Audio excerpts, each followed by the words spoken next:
Hello everyone, welcome back to Pavi designers. இன்றைக்கி free hand embroidery கிளாஸில் நம்ம மிரர் ஒர்க் தான் பார்க்க போகிறோம். நேற்றும் நம்ம மிரர் ஒர்க் தான் பார்த்துருந்தோம். நேற்று வந்து எம்ப்ராய்டரி த்ரெட் யூஸ் பண்ணி எப்படி மிரர் ஒர்க் பண்ணலாம், ஃப்ரேம் மாதிரி பண்ணுறது அப்படின்னு பார்த்துருந்தோம். இன்றைக்கும் அதே மாதிரி தான் நம்ம வந்து இன்றைக்கி சில்க் த்ரெட் யூஸ் பண்ணி எப்படி ஒர்க் பண்ணலாம் அப்படின்னு பார்க்கலாம். அதுக்கு வந்து இந்த மாதிரி குட்டியாக ஒரு மிரர் எடுத்து க்ளூ அப்ளை பண்ணி கிளாத்தில் வந்து ஸ்டிக் பண்ணிக்கோங்க. ஒரு 2 to 3 minutes வெயிட் பண்ணுங்கள். நெக்ஸ்ட்டு வந்துட்டு இந்த மாதிரி சில்க் த்ரெட்டை எடுத்துக்கோங்க. சில்க் த்ரெட் எடுக்கும்போது 8 ஸ்ட்ராண்ட்ஸ் எடுத்துக்கோங்க.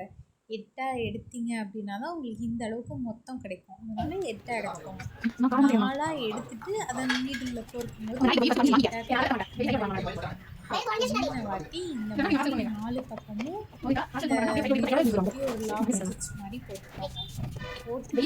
அதுக்கப்புறம் மறுபடியும் கிளாஸாக நீங்கள் வந்து ஸ்டிச் போடுங்க. நீங்கள் எம்ப்ராய்டரி த்ரெட் யூஸ் பண்ணிவிட்டு சில்க் த்ரெட் யூஸ் பண்ணும்போது கொஞ்சம் கஷ்டமாக இருக்கும். பட் நீங்கள் த்ரெட்டு கரெக்டாக வந்து கரெக்டான அளவில் எடுத்து, அதாவது எடுக்கும்போதே ரொம்ப பெருசாக எடுக்கக்கூடாது. ரொம்ப பெருசாக எடுத்துட்டிங்கன்னா சிக்க மாட்டிடும். நீங்கள் வந்து ஒரு டைம் இவ்வளோ பெரிய லென்த் குத்தி எடுக்கும்போது ஒரு த்ரெட் மேலே மாதிரி வரும். எடுக்கும்போது கொஞ்சம் கொஞ்சமாக எடுத்து ட்ரை பண்ணுங்கள். இந்த மாதிரி கிராஸாக மிரர் பஞ்ச் பண்ணிக்கோங்க. எல்லா சைட்ஸ்லையும் வந்து அந்த மிரரோட எல்லா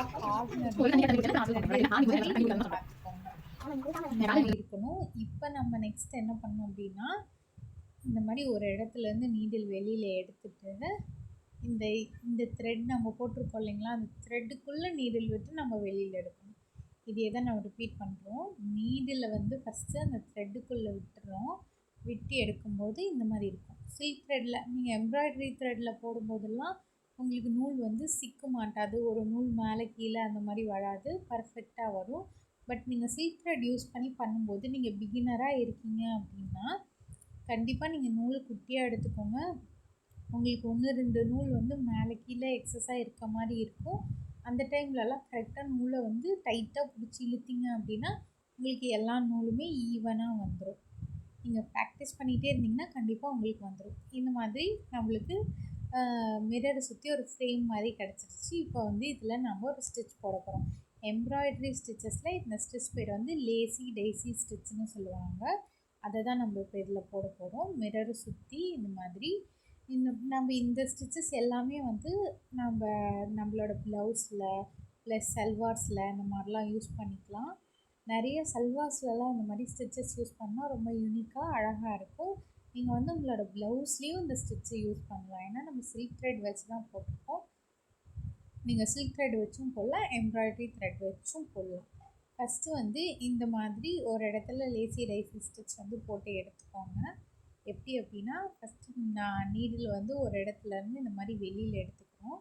மறுபடியும் பக்கத்துலேயே நம்ம குத்திட்டு நம்ம ஏதாவது சர்க்கிள் மாதிரி ஏதாவது ஒரு ரவுண்ட் ஃபஸ்ட்டே போட்டு வச்சுக்கோங்க. போட்டு வச்சுட்டு இந்த மாதிரி அதுக்குள்ளேருந்து நீடில் வெளியில் எடுத்தீங்க அப்படின்னா உங்களுக்கு கரெக்டாக இருக்கும். பார்க்குறதுக்கு எல்லா இடத்துலையும் சமமாக இருக்க மாதிரி இருக்கும். நீங்கள் அந்த மாதிரி பிளான் பண்ணிக்கோங்க. நாமளே ரஃப்பாக போட்டோம் அப்படின்னா நம்மளுக்கு ஒன்று மேலே ஒன்று கீழே அந்த மாதிரி வர மாதிரி இருக்கும். அதனால நீங்கள் அந்த மாதிரி பிளான் பண்ண வேண்டாம். நீங்கள் இந்த மாதிரி பண்ணிக்கோங்க. அப்போ வந்து உங்களுக்கு கரெக்டாக இருக்கும். கொஞ்சமாக கேப்ஸ் இந்த மாதிரி விட்டு விட்டு போடுங்க. நம்ம சாட்டின் ஸ்டிச் எல்லாம் பார்த்தோம் இல்லைங்களா, கொஞ்சம் ஃபஸ்ட்டு கேப் விட்டுட்டு போட்டுட்டு அதுக்கப்புறம் மறுபடியும் இந்த கேப்ஸில் ஃபில் பண்ணுறது. எதுக்காக இந்த மாதிரி நம்ம பண்ணுறோம் அப்படின்னா, ஸ்டார்டிங்லேயே நம்ம ரொம்ப நெருக்கமாக பக்கத்துலேயே போட்டுட்டோம் அப்படின்னா நம்மளுக்கு அந்த கரெக்டான ஒரு ஷேப் வந்து இருக்காது. இப்போ நீங்கள் ஃபஸ்ட்டு ஒன்று போட்டுட்டு நான் மறுபடியும் அகைன் ஒன்று பக்கத்தில் போட்டிருந்தேன். பட் வந்து அது எனக்கு ஒரு ரவுண்ட் ஷேப்பில் ஃபில் பண்ண மாதிரி கிடைக்கல. அதனால் நான் அதை ரிமூவ் பண்ணிவிட்டு அகெயின் வந்து நான் ஸ்டிச்சஸ் போட்டிருக்கேன். நீங்களும் அதே மாதிரி கொஞ்சம் ஒரு 1/2 inch இந்த மாதிரி கேப் விட்டு விட்டு போட்டுக்கோங்க. போட்டுட்டு மறுபடியும் அகெயின் வந்து நம்ம அந்த எல்லா கேப்ஸையும் ரீஃபில் பண்ணிக்கலாம். இதே டிசைன் யூஸ் பண்ணி நம்ம எக்ஸாக்டாக சாட்டின் ஸ்டிச்சில் என்ன பண்ணுவோமோ அதையே நீங்கள் வந்து பண்ணலாம். இப்போ நான் பண்ணியிருக்கேன் பாருங்கள். இந்த மாதிரி ஃபஸ்ட்டு போட்டுட்டு அப்புறம் கேப்ஸ் எங்கெல்லாம் இருக்குதுன்னு ஃபில் பண்ணிங்கன்னா உங்களுக்கு இந்த மாதிரி நீட்டாக அழகாக கிடைக்கும்.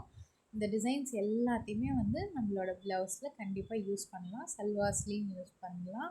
இந்த மாதிரி மிரர் வச்சு ஒர்க் பண்ணும்போது இன்னுமே ரொம்ப அழகாக இருக்கும் நம்மளோட ப்ளவுசஸ் எல்லாமே. நாமளே நார்மல் நீடிலில் ஒர்க் பண்ணிக்கலாம். இது வந்து ரொம்ப ஈஸி தான் உங்களுக்கு. சில்க் த்ரெட் மட்டும் நீங்கள் எடுக்கும்போது கொஞ்சமாக எடுத்துக்கிட்டீங்க அப்படின்னா உங்களுக்கு ரொம்பவே அழகாக இருக்கும் அவுட்புட். தேங்க்யூ.